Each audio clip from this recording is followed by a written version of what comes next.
बच्चों, आज हम गद्य खंड के बारे में उसका पहला चैप्टर पढ़ेंगे। गद्य खंड का भक्तिन महादेवी वर्मा द्वारा लिखित। भक्तिन झूसी गांव की एक अहीर की इकलौती बेटी थी। 5 वर्ष की आयु में ही पिता ने उसका विवाह कर वह विमाता ने 9 वर्ष की आयु में गौना देकर अपने कर्तव्य की इतिश्री की। मतलब उनकी सौतेली माँ थी।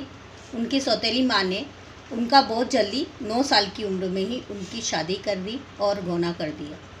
पिता की मृत्यु के साथ ही भक्तिन के बुरे दिन शुरू हो गए। कुछ दिनों बाद उनके पिता की मृत्यु हो जाती है। पिता की मृत्यु का भी समाचार न मिल पाने से वो अत्यंत दुखी व अपमानित महसूस करती है। उनकी सौतेली माँ ने उनके पिता की मृत्यु का समाचार भी उसके पास नहीं भेजा, जिससे वो बहुत दुखी होती है। अपनी सौतेली माता के प्रति उसके मन में घृणा का भाव था, जिसने संपत्ति के लालच में अपने ईर्ष्यालु स्वभाव का परिचय दिया। इस घटना से भक्तिन का अपने मैके से संबंध लगभग टूट गया था। उसके मैके से भी उसका कोई संबंध नहीं रहा था। पिता की मृत्यु के बाद भक्तिन के जीवन में दुखों का सिलसिला कम होने की बजाय बढ़ता ही गया। उसकी दोनों जिठानियों के यहाँ पुत्र और भक्तिन के यहाँ 3 पुत्रियाँ होने के कारण अक्सर उसे अपनी सास और जिठानियों के ताने सुनने पड़ते थे। खाने पीने ओढ़ने पहनने में भी उसके साथ पक्षपात किया जाता था। दोनों जिठानियाँ बैठी बातें करती रहती और भक्ति घरेलू कार्यों में व्यस्त रहती, घर के काम में व्यस्त रहती। यहाँ तक कि उसकी बेटियों को भी घर का काम में हाथ बटाना पड़ता। जिठानियों के बच्चे दूध मलाई खाते और भक्तिन की बेटियों को चने बाजरे के पानी में भीगे दानों पर ही निर्वाह करना पड़ता, जीवन व्यतीत करना पड़ता। दुख की घड़ी में एक ओर से भक्तिन को थोड़ा सुकून यह था कि उसका पति उससे प्रेम करता था। उसके प्रेम के बल पर ही भक्ति ने बंटवारा करके अलग गृहस्थी बसा ली थी। परिश्रमी दंपति ने बंटवारे में से जो कुछ मिला उसे और बढ़ाया। बड़ी लड़की के विवाह के पश्चात 2 कन्याओं और 29 वर्षीय भक्तिन को छोड़कर उसने संसार से विदा ली और उसके पति की भी मृत्यु हो गई। आज स्वयं बूढ़ी हो चुकी भक्तिन अपने मृत पति को भी बूढ़ा कहकर संबोधित करती है। भक्तिन ने अपनी बेटियों के साथ मिलकर खूब मेहनत की और उसके खेत हरे भरे हो गए। आम के पेड़ फलों से लद गए। इन सब पर उनकी जेठ जेठौतों की बुरी नज़र थी। वे चाहते थे कि उसके जेठ जेठानियाँ ये चाहते थे कि इसकी सारी प्रॉपर्टी मुझे मिल जाए। वे चाहते थे कि भक्तिन कहीं दूसरा घर बसा ले और उसकी संपत्ति पर उनका अधिकार हो जाए। इस प्रकार अपनी पैतृक संपत्ति में से भी भक्तिन ने कुछ भी देने से इनकार कर दिया। दोनों छोटी लड़कियों के हाथ पीले कर बड़ी लड़की के पति को घर जमाई बनाकर उसने अपनी संपत्ति को सुरक्षित कर लिया। दुर्भाग्य भक्तिन का साथ छोड़ना नहीं चाहता था। बड़ी लड़की उसकी विधवा हो गई और जेठ जेठौतों की संपत्ति हथियाने का अवसर मिल गया। बड़े जेठ ने अपनी कुटिल चाल से अपने तीता लड़ाऊ साले से भक्तिन की विधवा बेटी का गठबंधन करा दिया, शादी करा दी। अब परोक्ष रूप से जेठों का भी भक्तिन की संपत्ति पर अधिकार हो गया। भक्तिन को नया दामाद फूटी आँख न सुहाता था, उसे अच्छा नहीं लगता था। इस प्रकार भक्तिन के खेत खलियान, गाय ढोर मवेशी सब पारिवारिक द्वेष की भेंट चढ़ गए। लगान न देने के कारण अपमानित हुई भक्तिन ने गांव छोड़कर शहर जाने का निर्णय किया। वो दुखी हो गई थी और वो शहर जाने के लिए विवश हो गई। लेखिका के पास आकर भक्तिन के जीवन का 4था अध्याय शुरू हुआ। वह अत्यंत सादे पहनावे में लेखिका के सामने प्रस्तुत हुई और अपनी कार्यकुशलता के बारे में लेखिका को आश्वस्त किया। प्रातः होते ही वह नहा धोकर पूजा अर्चना कर चौके में बैठ जाती और इस कार्य में वह किसी की नुक्ताचीनी भी सहन नहीं करती थी, दखल अंदाजी भी सहन नहीं करती थी। लेखिका स्वयं पाक कला में निपुण थी। लेखिका को भी खाना बनाना आता था, तो भी वह भक्तिन को कुछ कहने में असमर्थ थी। वह अति प्रसन्नता और गर्व के साथ लेखिका के लिए दाल रोटी बनाकर लाती, तो लेखिका काली चित्तेदार रोटियों को देखकर अपनी नाराज़गी जता देती है। उसकी रोटियां, उसको जली हुई रोटियों को देखकर लेखिका को भी गुस्सा आता है। अपनी सफाई देते हुए भक्ति लेखिका को दाल या तरकारी के अभाव में रोटियां खाने के उपाय बताती है। वह कहती है कि आमचूर, लाल मिर्च की चटनी या गुड़ से भी रोटियां खाई जा सकती हैं। गांव में उसके सास ससुर उसकी पाक कला की खूब प्रशंसा करते थे। वो ये सारी बातें लेखिका को बताती है।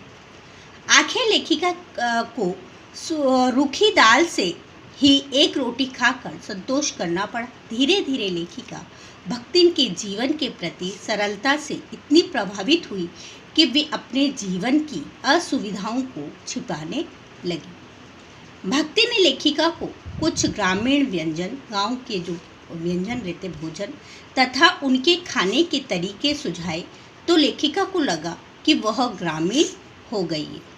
लेखिका चाहती थी भक्तिन साफ सुथरी धोती पहने और बोलने में शिष्टाचार अपनाए, परंतु वह भक्तिन में बदलाव न ला सकी। भक्तिन कहती थी, मैं जैसी हूँ वैसी ही रहूँगी।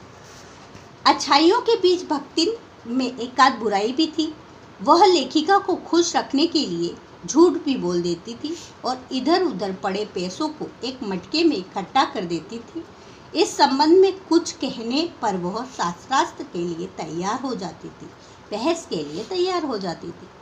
लेखिका ने जब उसके सिर मुड़ाने पर ऐतराज जताया, तो भक्तिन ने सुनी सुनाई बात कहकर लेखिका को शांत कर दिया। इस पर उसका सिर मुंडन हर बृहस्पतिवार यानी गुरुवार जारी रहा। लेखिका ने अपने यहाँ काम करने वाले सभी कर्मचारियों को पढ़ाना शुरू किया, तो भक्तिन ने सबके साथ पढ़ने से असमर्थता जताई और अपने तर्क वितर्कों के कारण वह सभी पढ़ने वालों पर भी अपना प्रभाव जमाती थी। उसका एकमात्र उद्देश्य अपनी मालकिन की असाधारण सिद्ध करना रहता था कि मालकिन से बहस करना उसको रहता था।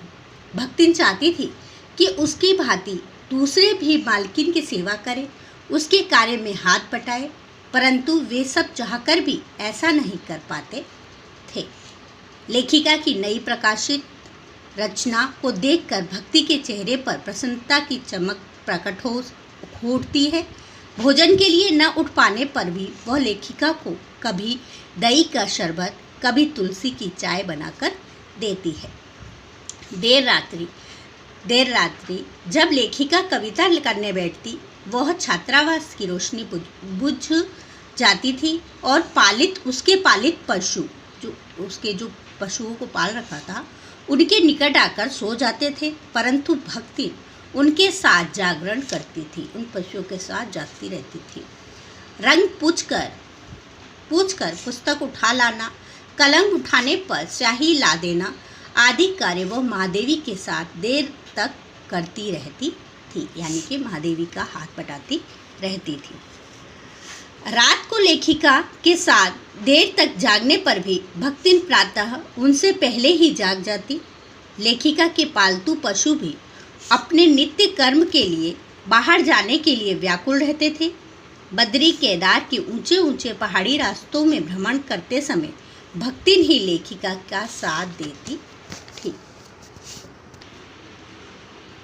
एक बार युद्ध को देश की सीमा में बढ़ते देख भक्तिन की बेटी दामाद उसे बुलाने आ पहुँचे, लेकिन भक्तिन ने लेखिका का साथ छोड़कर जाने से मना कर दिया।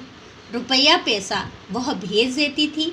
पिछले वर्ष जब युद्ध के भूत थे लोगों को यह स्थान छोड़ने पर मजबूर कर दिया, तब भक्तिन ने पहली बार लेखिका से गांव चलने का विनम्र अनुरोध किया। लेखिका को भी अपने साथ ले जाना चाहती थी गांव में।